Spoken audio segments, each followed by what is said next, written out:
हरे कृष्णा।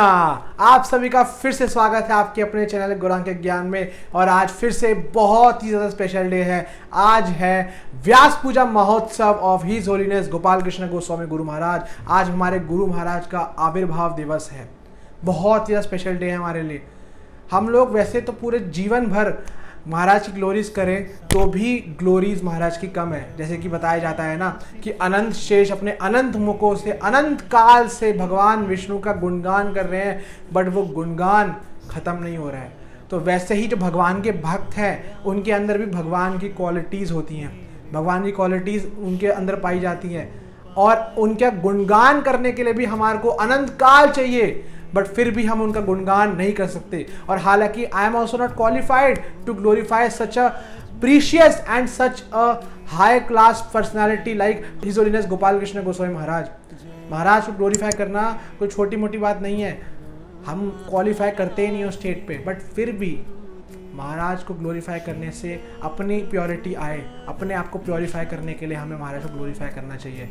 हर एक व्यक्ति को महाराज को ग्लोरीफाई करना चाहिए। बिकॉज जब हम शुद्ध वैष्णव को ग्लोरीफाई करते हैं तो शुद्ध वैष्णव के ग्लोरीफाई करने से क्या होता है ना, भगवान प्रसन्न होते हैं। और भगवान जब प्रसन्न होते हैं ना तो हमारे अंदर प्योरिटी आती है, साधना करने की प्योरिटी आती है, भक्ति के अंदर एक अच्छे से डिवोशनल लाइफ को प्रैक्टिस करने की प्योरिटी आती है, हमारे अंदर उत्साह आता है। तो आज भी मैं प्रयास करूँगा कि महाराज को हम लोग ग्लोरीफाई कर सकें। तो महाराज के तो बहुत अनंत अनंत गुण हैं, हम सोच भी नहीं सकते। जैसे मैंने बताया अनंत शेष अनंत काल से अपने अनंत मुखों से भगवान का गुणगान करने में खत्म नहीं हो रहा है। वैसे ही महाराज की भी अनंत अनंत गुण हैं, बट कुछ जो क्वालिटीज़ हैं उनको हाईलाइट करने का प्रयास करेंगे। सबसे पहला जो गुण आता है महाराज का वो यही है कि महाराज जी जो थे वो प्रभुपाद मैन थे। प्रभुपाद जी के जाने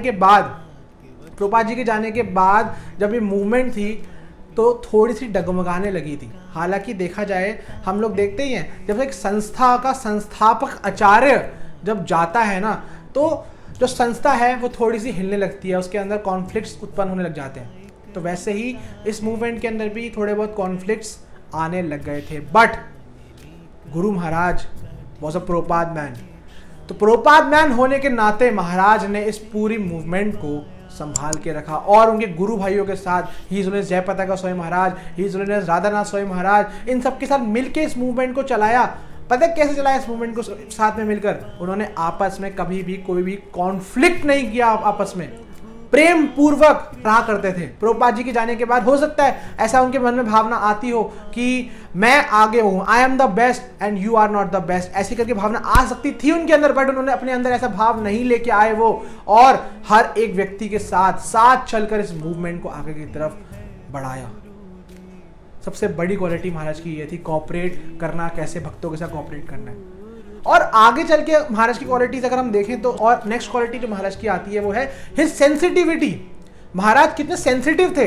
अभी कुछ साधारण सेंसिटिविटी नहीं है, हमारे अंदर भी सेंसिटिविटी होती है, बट हमारे अंदर सेंसिटिविटी होती है हम अपने आप को लेकर सेंसिटिव हो जाते हैं। तूने मुझे ऐसा कैसे बोल दिया, तेरी बात मेरे को चुभ गई है, आज के बाद तूने बोला मुझे ऐसा तो मैं तेरे को मार दूंगा, ऐसे करके हमारे अंदर भावनाएं आती है ना, क्योंकि हम अपने आप को लेकर सेंसिटिव हैं। हम अपने आप को बॉडी के लेवल पर जज करते हैं, बॉडी के प्लेटफॉर्म पर हम अपने आप को जोड़े रखे हैं। बट महाराज की जो सेंसिटिविटी थी वो थी दूसरों को लेकर और अन्य भक्तों को लेकर सेंसिटिव थे महाराज, बिकॉज महाराज सोल प्लेटफॉर्म पर थे। जब एक व्यक्ति सोल प्लेटफॉर्म पे आ जाता है ना तो वो हर एक व्यक्ति को लेकर सेंसिटिव हो जाता है। सेंसिटिव कैसे थे महाराज? जैसे कि एक बार क्या होता है, एक बार एक जो महाराज का डिसाइपल था ना, उसने क्या है कोई एक नियम तोड़ दिया था। 4 नियम होते हैं ना, उसमें से एक नियम तोड़ दिया था उसने। और जितने भी अन्य डिसाइपल थे वो उस डिसाइपल को पकड़ के महाराज के पास लेके आते हैं और महाराज से बोलते हैं, महाराज इसने एक नियम तोड़ा है, इसको आप अपने आप से दूर कर दीजिए, इसे निकाल दीजिए मंदिर से। तो महाराज उससे पूछते हैं कि आपने नियम तोड़ा है? तो बोलता है, यस महाराज मैंने नियम तोड़ा है, मेरे से बहुत बड़ी गलती हो गई। और ऐसा बोलते बोलते ना उसकी आंखों से आंसू आ जाते हैं और रोने लगता है। और ये देखकर साथ में महाराज भी रोने लगते हैं। जस्ट इमेजिन कि एक व्यक्ति ने सामने से गलती करी है और वो हालांकि गलती मान रहा है, बट उसने गलती तो करी है, बट फिर भी वो रोया, हल्के से उसकी आंखों से आंसू निकले। ये आंसू देखने मात्र से ही महाराज की आंखों से भी आंसू निकलने लगे और महाराज भी रोने लगे और उसको तुरंत बोले कि मैंने आपको क्षमा किया। तुरंत क्षमा कर दिया महाराज ने। कुछ सोच भी सकता है ऐसा? और ये गुण साक्षात भगवान के अंदर पाया जाता है। जैसे कि जब भृगु मुनि भगवान विष्णु के पास जाते हैं और उनकी छाती पर लात मारते हैं, तब भृगु मुनि को क्रिटिसाइज करने के बजाय भगवान विष्णु उनसे बोलते हैं कि हे ऋषिवर, क्या आपके चरणों में चोट तो नहीं लगी? बिकॉज मेरा जो हृदय है, मेरी जो छाती है बहुत कठोर है, क्या इस कठोरपन की वजह से आपके पैर में चोट तो नहीं लगी? मुझे क्षमा करिएगा। ये सेंसिटिविटी है भगवान के अंदर, उनके भक्तों के अंदर। हम देख सकते हैं कितने सेंसिटिव थे महाराज, किसी के प्रति कोई ग्रज था ही नहीं महाराज के अंदर। और साथ ही साथ महाराज के अंदर बहुत ज्यादा पर्सनलिज्म था, हर व्यक्ति को लेकर, हर एक व्यक्ति के साथ पर्सनलिज्म था। अगर हम जाएंगे और महाराज के संपर्क में चाहे एक मिनट के लिए भी व्यक्ति आया है ना, उससे भी अगर आप पूछोगे कि आपकी महाराज के साथ कुछ रेसिप्रोकेशंस हुई, तो वो बोलेगा हाँ हुई। मतलब कोई व्यक्ति 1 सेकेंड 1 मिनट का भी अगर महाराज का एसोसिएशन किया करता था, उस 1 मिनट और 1 सेकेंड के एसोसिएशन के अंदर भी महाराज उसको पर्सनलिज्म प्रोवाइड किया करते थे, उसके साथ एक रेसिप्रोकेशन कर दिया करते थे। इतना ज्यादा पर्सनलिज्म था। और ये क्वालिटी भगवान के अंदर पाई जाती है। जब हम देखते हैं गोपियों के साथ भगवान जब रासलीला करते हैं, तो हर एक गोपी के साथ 10,000 करोड़ गोपियां थी, और उन 10,000 करोड़ गोपियों के साथ हर एक गोपी के साथ भगवान श्री कृष्ण पर्सनली प्रेजेंट थे। ये सेम पर्सनलिज्म हम साक्षात देखते हैं गुरु महाराज के अंदर।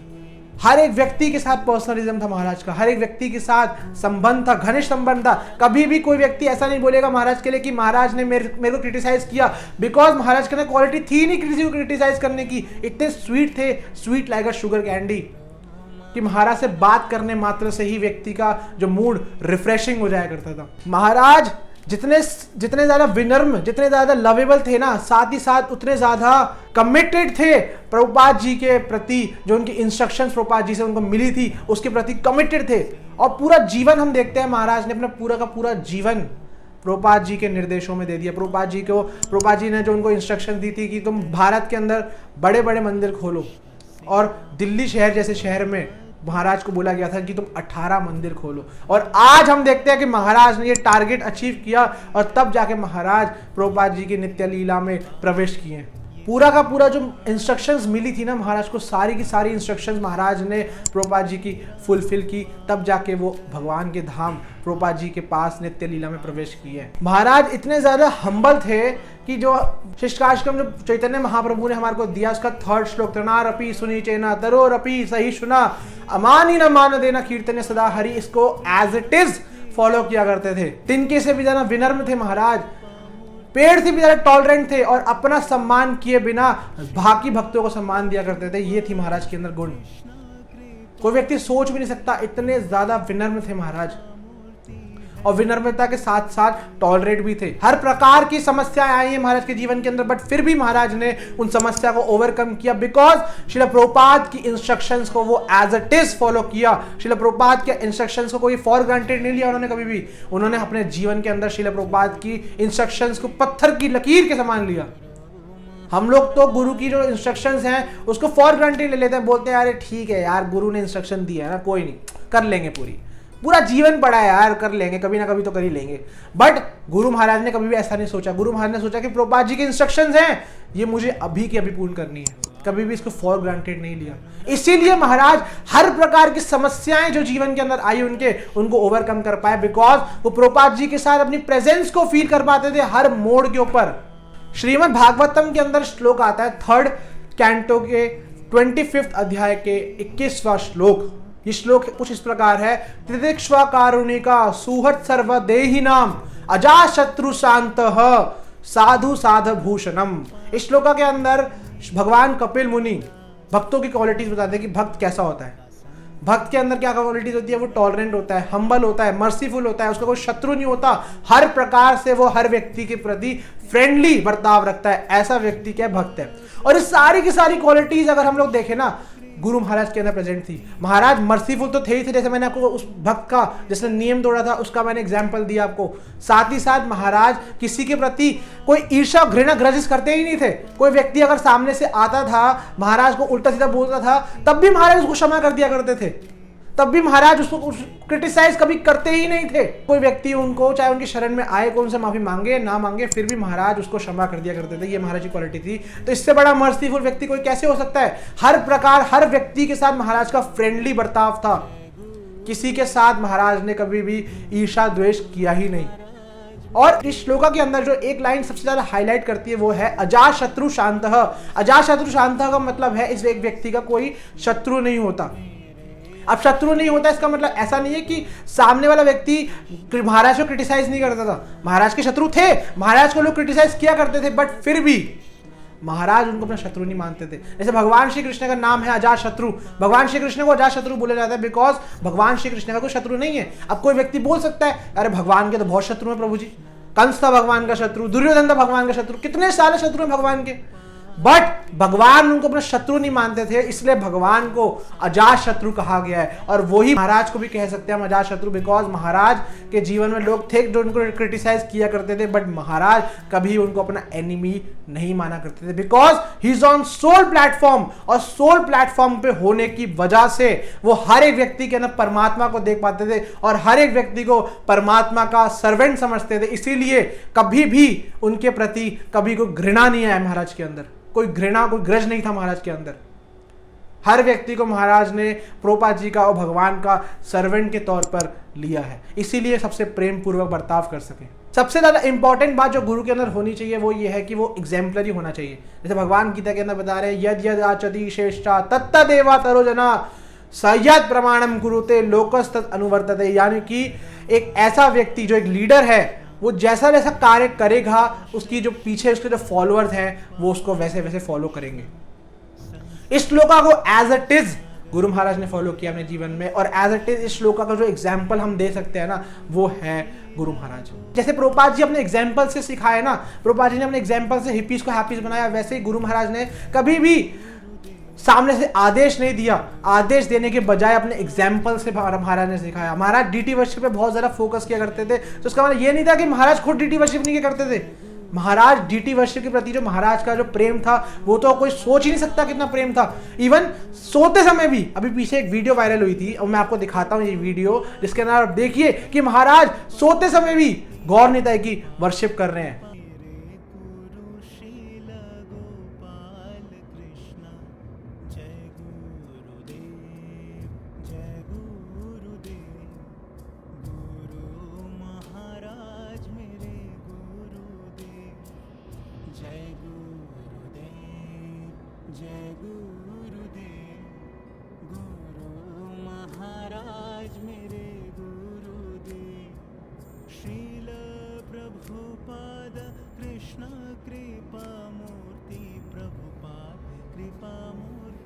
इमेंस लेवल का महाराज का समर्पण है डीटी वर्शिप के प्रति, और इस डीटी वर्शिप को महाराज कितने ज्यादा अच्छे से लिया करते थे। तो महाराज जो महाराज ने इंस्ट्रक्शन दिए ना, महाराज ने वो फॉलो करके दिखाया, तब जाके महाराज बेसिकली हम कह सकते हैं महाराज को ही इज एग्जाम्पलरी गुरु। परिवर्जकाचार्य जो कि प्रचार करता है अपने आचरण से, उसको परिवर्जकाचार्य बोलते हैं। तो ऐसा जो गुरु है ना बहुत बहुत रेयर है संसार के अंदर, बिकॉज बाकी सारे लोग तो सिर्फ अपने ज्ञान से और अपने वाणी से लोगों को अट्रैक्ट करने का प्रयास करते हैं, बट जो परिवर्जकाचार्य जो आचरण से अपना सिखाता है ना, वो अपने आचरण से जब लोगों को अट्रैक्ट करता है ना, वो एक नेचुरल अट्रैक्शन होता है लोगों के प्रति, बिकॉज वो अपना आचरण दिखा रहा है, अपने आचरण से लोगों को जोड़ पा रहा है। तो महाराज ने जो हमारे को इंस्ट्रक्शन दिए ना उसको हमारे को अपने जीवन में उतारना चाहिए।